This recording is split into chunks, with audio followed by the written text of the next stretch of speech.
you so much for joining us. If you're new here, welcome. We're still going through the 48 Laws of Power by Robert Greene. Why? Why would we decide to do this? Y'all, sometimes I don't even know why I decided to do this, but I'm not quitting because I'm committed. But we're going through this because there's a lot of manipulation. There's a lot of games going on. And this book talks about the games. And Law 26 is another game. Keep your hands clean. Let's get into it. You must seem a paragon of civility and efficiency. Your hands are never soiled by mistakes and nasty deeds. Maintain such spotless appearance by using others as scapegoats and catspaw to disguise your involvement. I don't know. Y'all, I get really tired of all this duplicity. I really do. I wish that we could just live a good life. But let's get into it because I'm committed to you. You're welcome. Let's go. So it's in two parts. The first part talks about scapegoats and the second part talks about catspaw, but they're both kind of the same, so we're going to lump them in together.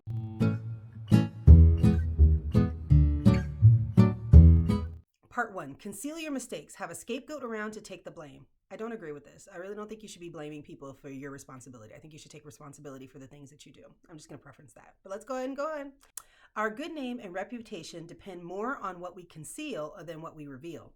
Everyone makes mistakes, but those who are truly clever hide them and make sure that someone else is to blame. A convenient scapegoat should always be kept around for such moments. That sounds like such weakness. Oh my gosh, you're going to do something and then you're going to blame somebody else? Like you can't even live in your truth. Ugh, disgusting. Anyways, make use of a catspaw. If there's something unpleasant or unpopular that needs to be done, it's far too risky for you to do the work yourself.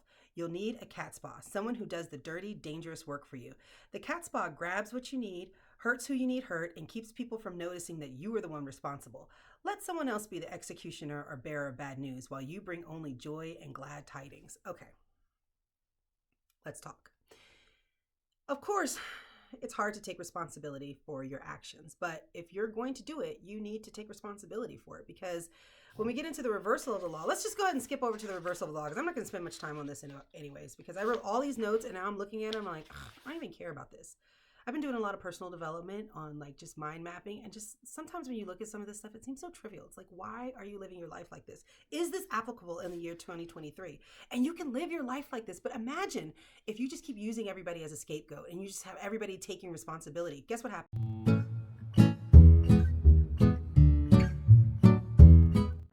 The catspaw and the scapegoat must be used with extreme caution and delicacy.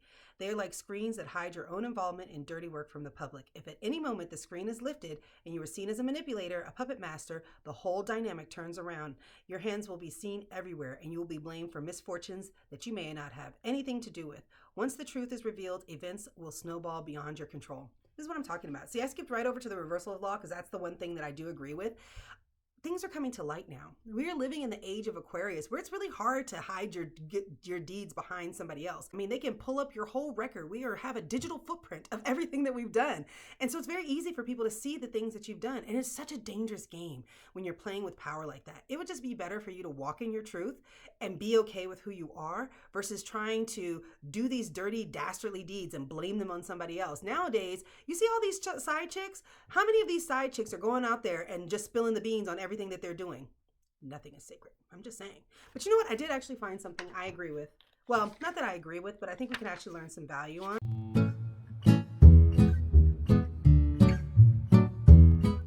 Do everything pleasant yourself, everything unpleasant through third parties. By adopting the first course, you will win favor. By taking the second course, you will deflect ill will. So I wrote down to outsource non-value added activities. Like, you should now just outsource the stuff you don't like to do in your life, because we have AI, we have a great service industry. You don't have to do these things that you don't like to do. So outsource those things, and the things that you like to do, go ahead and keep those things and work on those things, because now your life will be happy, because the things you don't want to do, you got somebody else doing those. And the things you do want to do, you spend the majority of your time working on those. So I think that that's a win-win.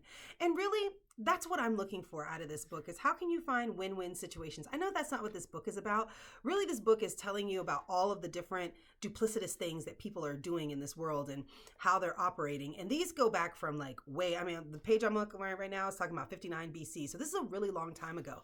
So I wonder, is it applicable today? Is it still the same way? Should we still be playing these games? It's more of a question than anything else.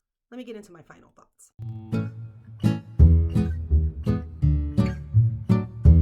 Keep your hands clean. I think that it's very hard to hide your indiscretions today. It was very, very hard. And I think that you'll be a lot better with you if you learn to be okay with who you are.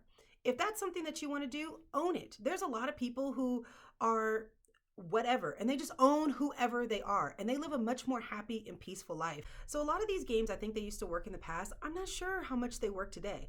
And if they do work, let's say that they do work. I mean, if you blame it on somebody else and you get away with it, it probably did work. But you got to live with you at the end of the day. Is that who you want to be? I feel like all of that negative energy just carries around with you and it starts to permeate into everything that you do. And is that who you really want to be? So I think the main thing that we can get is outsourcing stuff you don't want to do and doing the stuff that you do want to do. But other than that, I don't know how many good things I can see how to keep your hands clean. So, you know what? Why don't you read chapter 26? It's on page 200 and drop in the comments what your thoughts are because I would love to hear it. In the meantime, make sure that you like and subscribe and all that fun stuff. And I will see you next time. And hopefully they'll have something that I agree with a little bit more because y'all,